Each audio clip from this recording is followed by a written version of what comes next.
या मोदी जी आकर कहते हैं भाई आप ठटिया उठिया थोड़ा से हारी वारी पीट दीजिए, तो हम लोग वो भी पीटने के लिए तैयार हैं। मोदी जी जैसा कहेंगे वैसा करेंगे। 56 इंच का सीना आदरणीय मोदी जी का है, विश्व में डंका बजता, विश्व गुरु है। ये केवल 25 दिन का भी व्यवस्था नहीं कर पाए कि हमेशा अमेरिका का भारतीय जनता पार्टी मुखालफत के सिवाय उसकी चाटुकारिता करने लगती है, उसके सामने सरेंडर कर जाती है। उनका नाम जानते हैं जो नए राष्ट्रीय अध्यक्ष बने अभी भाजपा के? जी, पंकज चौधरी जी, आदरणीय पंकज चौधरी जी हैं। मैं आपसे राष्ट्रीय अध्यक्ष की बात कर रहा हूँ।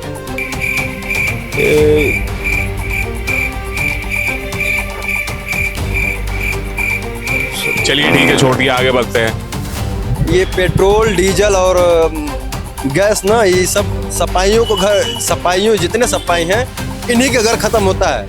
हमने कोरोना जैसी महामारी में ताली और थाली बजाकर जब कोरोना को हम भगा सकते, तो एलपीजी और पेट्रोल की किल्लत को हम मोदी जी का इंतजार कर रहे हैं कि रात 8 बजे किसी टीवी चैनल पे आए और कह दें कि इसका सॉल्यूशन ये है। मेरा नाम तो आदिल सिद्दीकी है, लेकिन लोग कठमुल्ला, बड़वा, आतंकी जैसे शब्दों से हमको नवाजते हैं।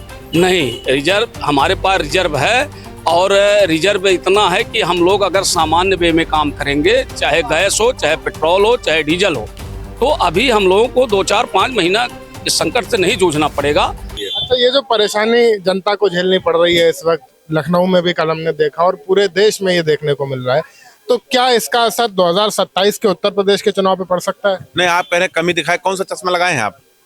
कल हम ग्राउंड रिपोर्टिंग पे निकले थे, हमने यहाँ हजरतगंज का पेट्रोल पंप देखा। अरे आप चश्मा जो है देखिए विपक्ष वाला लगाए हुए हैं, इसलिए आपको दिख रहा होगा। आप सत्ता का चश्मा पहले लगाइए, और उसके बाद में रोटी जो है वो चूल्हे पे बनने के बाद क्या स्वादिष्ट होता है, इसका आप थोड़ा से विश्लेषण कीजिए, तब हम मानेंगे कि आप बहुत अच्छे पत्रकार हैं, वरना बेकार हैं। आप बताइए कि गैस पे बना हुआ रोटी में ताकत नहीं है, तब हम मानेंगे कि हाँ आप पत्रकार हैं। अगर आप कह रहे हैं कि गैस में बनी रोटी बहुत पसंद होती है, ये स्वादिष्ट होती है, तब हम नहीं मानेंगे। देखिए अंतर है, पहले आप वो चश्मा लगाइए, फिर आपसे हम बात करेंगे कि हाँ कैसा भारत के अंदर क्या माहौल बना हुआ है। और जमाखोरी बहुत ज्यादा हो रहा है। पेट्रोल टंकी में जाइए, 2-4 लीटर लेना हो तो तुरंत मिल जाएगा। लाइन जबरदस्ती लग रही जनता, तो क्या करें देश के प्रधानमंत्री नरेंद्र मोदी जी तो कह ही रहे हैं कि सब कुछ चंगा है, आप किसी से पंगा ना लीजिए, पंगा लेंगे तो आप देशद्रोही हैं, तुरंत देशद्रोही करार कर दिए जाएंगे। तो इससे बेहतर है कि मोदी जी जो कहें वही ठीक है। जब 2024 में मेरे ही बहुत सारे हमने वीडियो देखे, उसमें कह रहे थे 500 रुपये लीटर हो जाएगा तेल, तब भी हम खरीद लेंगे, लेकिन हर हर मोदी, घर घर मोदी। तो इसमें डर किस बात का है भाई? अब मोदी जी हैं तो मुमकिन है। लाल आंखें मोदी जी दिखा रहे हैं, किसको दिखा रहे हैं ये सारा दुनिया जान चुका है। अब बताइए, ट्रम्प कह रहे हैं कि ईरान जो है वो सुप्रीम लीडर बनाना चाह रहा है उनको। अरे तो जब सुप्रीम लीडर बनाना चाह रहा था, किसी को बना दीजिए और कब्जा कर लीजिए ईरान में। काहे ईरान लगातार 10-150 मिसाइल पे पेले पड़ा है?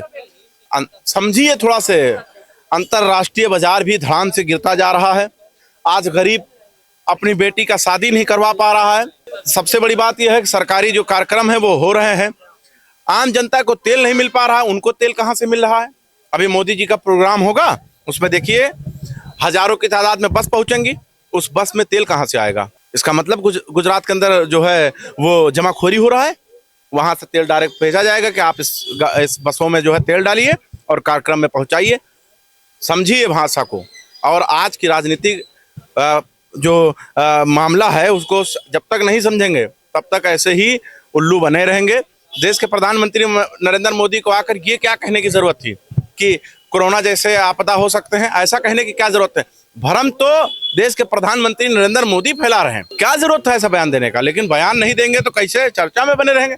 इसका भी तोड़ निकाल लेंगे मोदी जी। तो मोदी जी ने तो राय साहब की पुरानी सारी दोस्तियां खत्म कर दी हैं, वो तो इजराइल जा रहे हैं। बिल्कुल, आप इतना समझने का प्रयास करिए कि जब जब भारतीय जनता पार्टी का देश पर सरकार बनती है तो अरब कंट्री पर अमेरिका हमला करता है।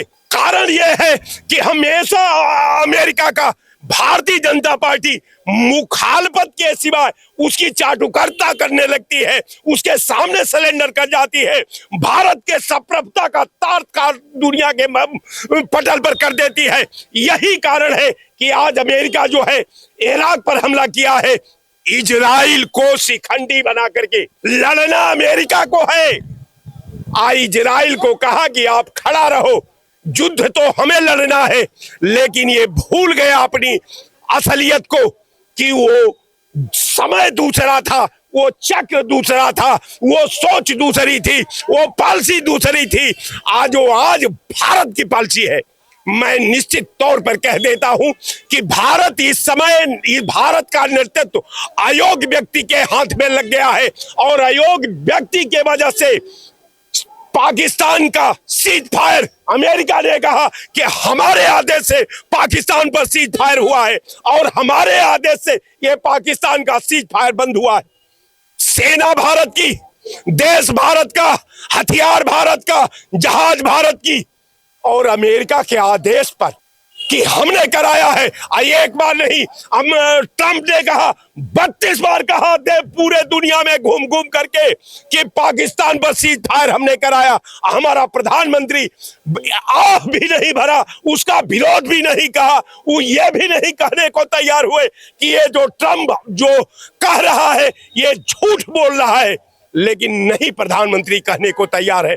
इसका विदेश मंत्री देश की पार्लियामेंट में कहता है, पेट्रोलियम मंत्री, कि भारत के पास गैस और पेट्रोल का पर्याप्त भंडारण है। तो आज देश सड़क पर क्यों खड़ा है?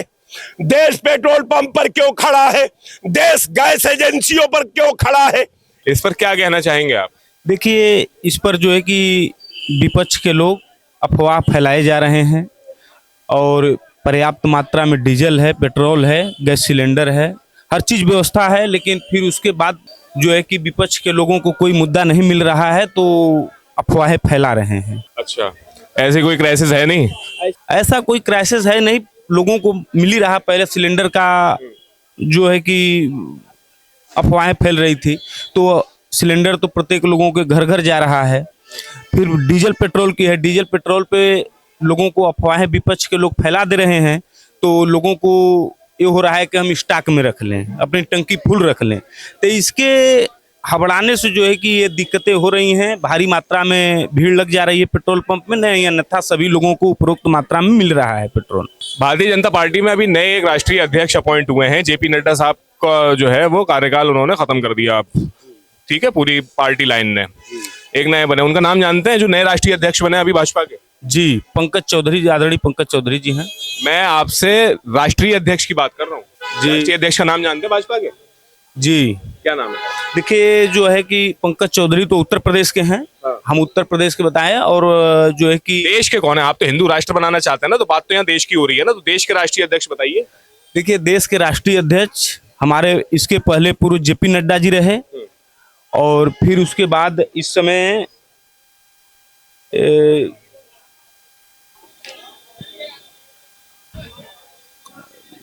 चलिए ठीक है, छोड़ दिया, आगे बढ़ते हैं। अभी जी बताइए, सोच लीजिए आराम से आप।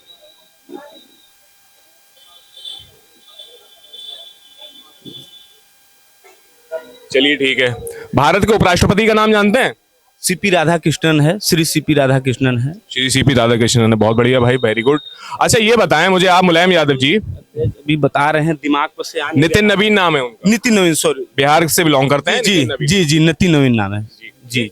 लंबी लंबी लाइनों में लोग लगे हुए हैं। कल लखनऊ में भी हमने देखा कि तमाम पेट्रोल पंप अचानक से बंद हो गए, और एक ऐसा वक्त रहा जब कहीं भी पेट्रोल पूरे लखनऊ में नहीं मिल रहा था। इस बारे में क्या कहना चाहेंगे आप? ये पेट्रोल डीजल और गैस ना, ये सब सपाइयों जितने सपाई हैं, इन्हीं के घर खत्म होता है। मेरा नाम तो आदिल सिद्दीकी है, लेकिन लोग कठमुल्ला, बड़वा, आतंकी जैसे शब्दों से हमको नवाजते हैं। लाइन लगने की हमें प्रैक्टिस मोदी जी करा रहे हैं। हमने नोटबंदी में लाइन में लगा, तब भी मोदी जी को लाए। जीएसटी की बोर्ड में लाइन में लगे, बैंकों में लाइन में लगे, अब पेट्रोल डीजल की लाइन में लग रहे हैं। हमको ये प्रैक्टिस मोदी जी करा रहे हैं, आत्मनिर्भर बनाने की कोशिश कर रहे हैं।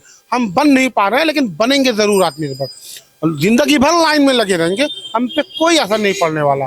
जब देश का प्रधानमंत्री ये कह देगा कि कोविड-19 जैसी सिचुएशन क्रिएट हो सकती है, तो जाहिर सी बात है लोग घबराएंगे ही। तो इसमें लोगों की क्या गलती है? नहीं, उनका संकेत इस पे नहीं था। उनका संकेत था कि हम लोगों को भी तैयार रहना चाहिए, क्योंकि हमको लगता है कि 7-8 देश प्रभावित हो गए हैं इस युद्ध से। तो हम इंडिया भी, मतलब भारत भी मजबूत देश है, और किसी न किसी का पक्ष लेना है, किसी न किसी का वो करना है, तो कहीं न कहीं हम लोगों को भी मान लीजिए ईश्वर करे कि युद्ध बंद हो जाए, क्योंकि युद्ध मतलब मानव जीवन के लिए ठीक नहीं है। लेकिन अगर नहीं बंद होता है तो उनका सेंस ये नहीं था कि मतलब उनका सेंस ये था कि हम लोग उस हालात से निपटने के लिए थोड़ी सी तैयारी में रहें और हम लोग उस हालात से ताकि मतलब उसका सामना कर पाएं। उनका ये सेंस नहीं था कि मतलब इस तरह से कि मतलब जो है आप तैयार हो जाए। अब उसको लोगों ने कैसे ले लिया, अब देखिए बात हम आपसे बात कर रहे हैं, कुछ बात हमसे भी निकल सकती है। अब बात मान लीजिए कुछ हमारी निकली है, उसको गलत अर्थ आप लगा लेंगे तो भाई उसका कौन सा वो है।